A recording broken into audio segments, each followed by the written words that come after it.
అంతర్జాతీయ యోగా దినోత్సవాన్ని పురస్కరించుకొని తిరుపతిలోని శ్రీ పద్మావతి మహిళా విశ్వవిద్యాలయం మల్టీపర్పస్ ఇండోర్ స్పోర్ట్స్ కాంప్లెక్స్లో యోగా చేశారు. ఈ కార్యక్రమానికి ముఖ్య అతిథులుగా జిల్లా కలెక్టర్ వెంకటేశ్వర్, ఎస్పీ హర్షవర్ధన్ రాజు, ఎమ్మెల్యే అరణి శ్రీనివాసులు హాజరై యోగా ఆసనాలు వేసి యోగా ప్రాముఖ్యతను వివరించారు. యోగా మన వారసత్వ సంపదని, యోగా మెరుగైన జీవనానికి దోహదపడుతుందని తెలిపారు. యోగాను ఇంటర్నేషనల్ డేగా పరిగణించడం ప్రధాని మంత్రి నరేంద్ర మోదీ కృషేనని కొనియాడారు. నాగరికతకు భారతదేశం పెట్టింది పేరని, ప్రపంచానికి యోగాను పరిచయం చేసింది కూడా భారతదేశమేనని తిరుపతి జిల్లా కలెక్టర్ వెంకటేశ్వర్ తెలిపారు. 21న మనము గడిచిన కొన్ని సంవత్సరాల నుంచి ఇంటర్నేషనల్ యోగా డే, అంతర్జాతీయ యోగా దినోత్సవం మనము జరుపుకుంటున్నాము.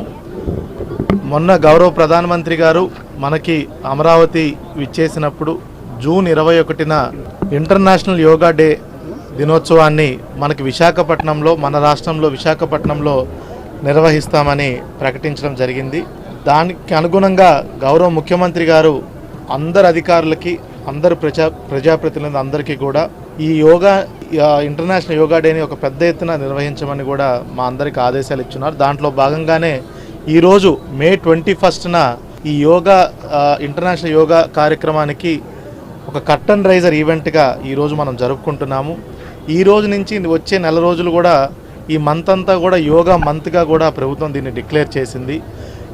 ఈ నెల రోజుల పాటు కూడా యోగాని జిల్లాలో నలుమూలలకి అందరూ, పిల్లల నుంచి పెద్దవాళ్ళ వరకు, ఎంప్లాయీస్ నుంచి అపార్ట్మెంట్స్లో ఉండే వాళ్ళ వరకు అందరూ కూడా everyone should participate in yoga. అందరికి కూడా మనం అవేర్నెస్ కల్పిస్తూ, ట్రైనింగ్ సెషన్స్ కల్పిస్తూ ఒక చాలా ప్రత్యేకమైనటువంటి కార్యక్రమాన్ని కూడా ఏర్పాటు చేసుకోవడం జరిగింది.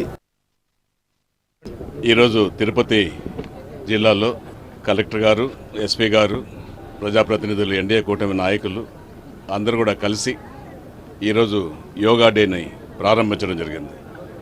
గౌరవ ముఖ్యమంత్రి నారా చంద్రబాబు నాయుడు గారు, గౌరవ ఉప ముఖ్యమంత్రి శ్రీ పవన్ కళ్యాణ్ గారు ఈ మోదీ గారి తలపెట్టిన యోగా డేని మే 21వ తారీఖు నుంచి జూన్ 21వ తారీఖు వరకు యోగా డేగా ప్రకటించడం కూడా జరిగింది.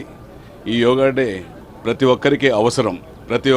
ఇప్పుడున్న కల్తీ ఆహారాలలో ఈ యోగా అనేది శరీరానికి మానసికంగా ఉల్లాసంగా రోజంతా పనిచేయాలనుకుంటే యోగా 1 గంట సేపు ప్రతి ఒక్కరికి అవసరం.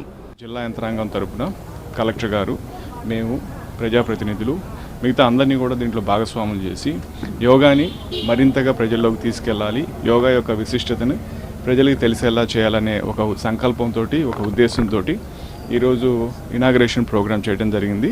సో రానున్న నెల రోజుల్లో కూడా జిల్లా యంత్రాంగం పలు ప్రదేశాల్లో వివిధ కార్యక్రమాలు చేపట్టి మన యోగా యొక్క విశిష్టతను మన భారతదేశంలోనే కాకుండా ప్రపంచ దేశాల్లో కూడా దీని గురించి తెలిసే విధంగా, ఈ ప్రతిష్ట పెంచే విధంగా కూడా మనం ఈ ప్రయత్నం చేయడం జరుగుతాం.